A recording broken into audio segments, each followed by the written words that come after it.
I still can't look at an empty calabash without feeling my stomach drop. My name is Chitty. This happened in 2019 in my village near Enugu. I was 24 then, working night shifts at the new petrol station on the old Onitsha road.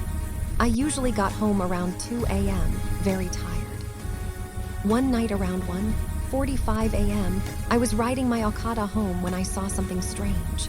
An old woman was standing alone in the middle of the road. No torch, no phone light, just standing there in a faded wrapper. I slowed down because I didn't want to knock her. As I got closer, I saw she was holding a big calabash in both hands, pressed against her chest like it was a baby. I stopped about 10 meters away. "Mama, good evening, you won cross?" I asked. She didn't answer. She just lifted the calabash slowly until it was level with her face. Then she turned it upside down. Nothing fell out, but the moonlight disappeared. I mean, the moonlight literally went off like someone switched it. Everywhere became black, like power failure, but worse because even the stars were gone. Only the headlight of my bike was still shining. I heard a sound like dry leaves being crushed, but very close, right inside my ears. Then my bike engine just died. No sputter, no warning, just silence.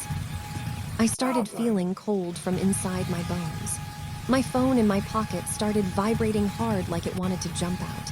When I brought it out, the screen was black, but it kept vibrating. Then I heard her voice. Not loud, very calm, like someone talking next to me on a bench. "Chitty, give me back my thing." I didn't know what she was talking about. My mouth was dry. I couldn't even swallow. She started walking toward me, still holding the empty calabash. Each step she took, the darkness moved with her, like a black cloth dragging on the ground. That's when I remembered. 3 weeks before, my neighbor's wife, Mama Ajike, had died suddenly. Very sudden. One morning she was pounding yam, by evening she was gone. During the burial, people were saying she used to keep a calabash under her bed. A special one. After she died, nobody saw that calabash again. Her husband told me privately that she had been using it to collect things from people at night. Small things, sleep, strength, small money, breath. She stored them inside the calabash. When she died, the calabash disappeared. He said whoever took it would have big problem. I had laughed then. I even told him, "Papa Ajike, I beg leave that fairy tale." But that night on the road, with the old woman coming closer, I remembered I had gone to their compound the day after the burial. I went to help carry some firewood. While everyone was outside eating, I entered the room to charge my phone because any PA had brought light for once. I saw the calabash under the bed. Big, black inside, smelling like old palm wine and something sour. I don't know why I did it. I just reached under, pulled it out, and put it inside my bag. I told myself I was taking it to throw away in the bush so children won't play with it. But I never threw it.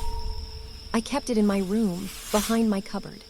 Sometimes at night, I would hear small tapping sound from that direction. I thought it was Rat. The woman was now 5 steps away.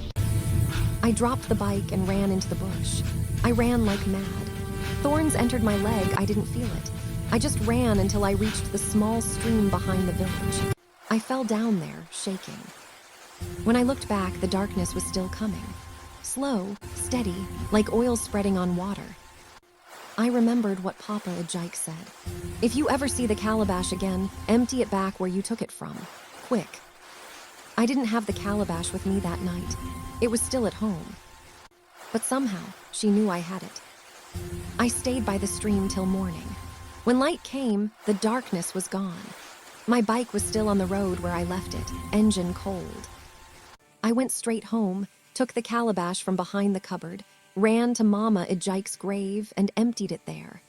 Nothing visible came out, just air.